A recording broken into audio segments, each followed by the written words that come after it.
Certains prédicateurs disent aux chrétiens « Ne regardez pas Genèse 6 comme quelque chose de surnaturel. Ne cherchez pas d'autres sources qui pourraient vous aider à lire votre Nouveau Testament dans son contexte littéraire. Ne faites pas ça. »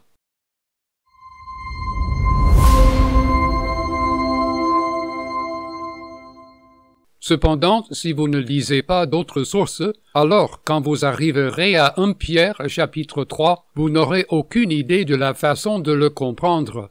Regardons quelque chose de fascinant. Je n'ai pas abordé ce sujet dans mon livre The Unseen Realm, mais j'en ai traité un peu dans mes autres livres Reversing Hermon et Demons.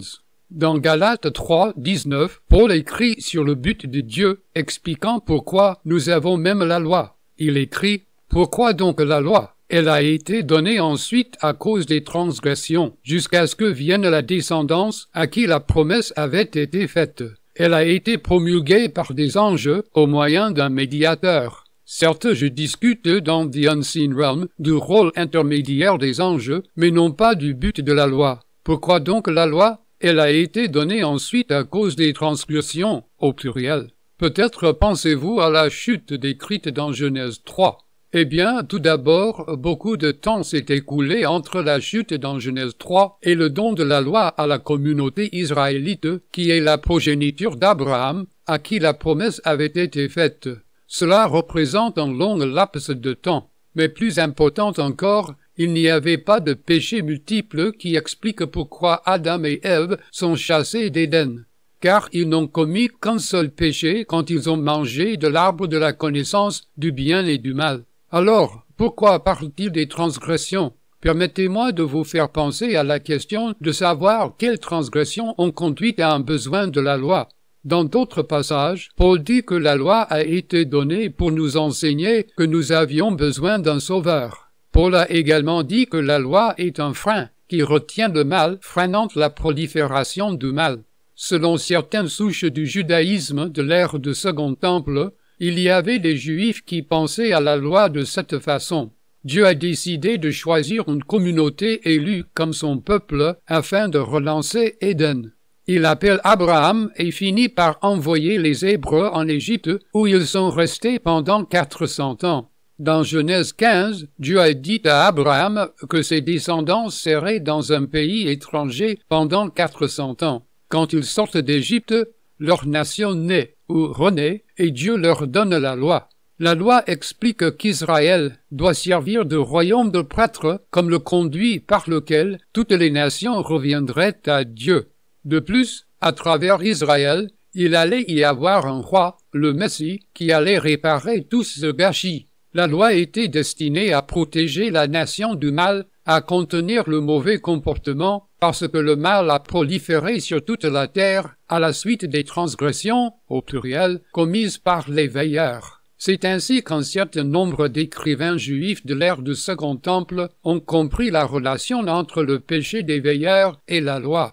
C'est pourquoi certains érudites modernes se disent « je me demande si c'est ce dont Paul parle ici. » Puisque la loi a été donnée à cause des transgressions, nous avons besoin de la loi parce que la dépravation avait proliféré partout sur la terre.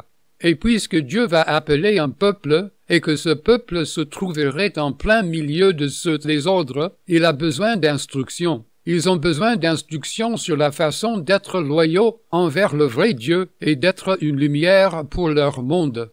Quoi qu'il en soit, c'est une chose à laquelle il faut réfléchir, car cela fournit une trajectoire très intéressante.